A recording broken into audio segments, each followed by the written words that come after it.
Yo, what's up mga kaibigan? Nalina tayo magkwentuhan. Maligayang bagong taon sa inyong lahat. Bukas ay isa sa mga inaabangan na bakbakan na yung tapatan ng Los Angeles Lakers at ng Cleveland Cavaliers. Bukod sa ito, ang unang game ni LeBron bilang isang 40-year-old player. Sa game na ito ay inaasahan na magaganap na ang Lakers debut nila Dorian Finney-Smith at Shake Milton. Hindi pa 100% sure kung maglalaro na sila sa game na ito. Subalit ang isang bagay na tiyak ay magagaling muna sila sa bench sa kanilang first game. Paliwanag ni JJ Redick ay nakausap na niya ang kanyang former teammate Finney-Smith at naiintindihan nito na manggaling muna sa bench dahil epektibo nga daw ang lineup ng Lakers ngayon na naipanalo na ang 6 sa huling 7 laro. Subalit hindi nga malabo na eventually ay magiging parte nga siya ng starting lineup ng Lakers.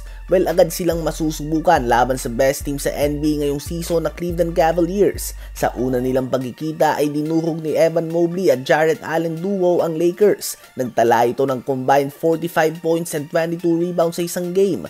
Cavs din nga mga kaibigan ang may hawak ng number 1 offense sa buong NBA ngayon, averaging 122.7 points per game. Kaya naman masusubukan ulit ang depensa ng Lakers sa game na ito. Subalit kung may good news man nga sa Lakers, ang Cavs ay nanggaling pa lamang sa game kanina laban sa Golden State Warriors kung saan muli nila itong dinominate.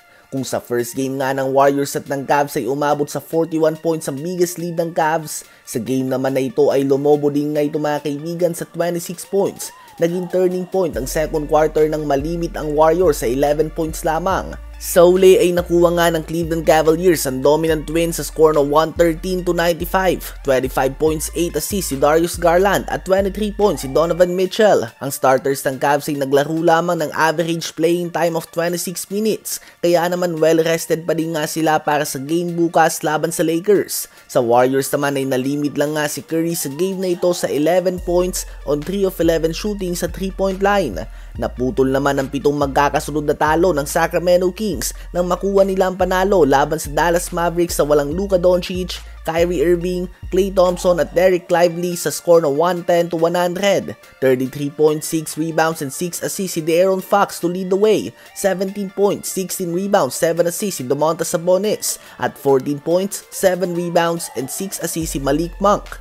Nagtala naman si Nikola Jokic ng 33 points, 22 rebounds, 11 assists, and 4 steals sa 132-121 win ng Denver Nuggets laban sa Utah Jazz. 21.6 rebounds si Michael Porter Jr., 20 points, 10 assists din si Jamal Murray, 20 points si Christian Brown, at 16 points, 10 rebounds, 10 assists, 4 steals, and 0 turnovers si Russell Westbrook on perfect 7 of 7 shooting sa field. Literal nga na perfect game para sa former MVP mga kaibigan.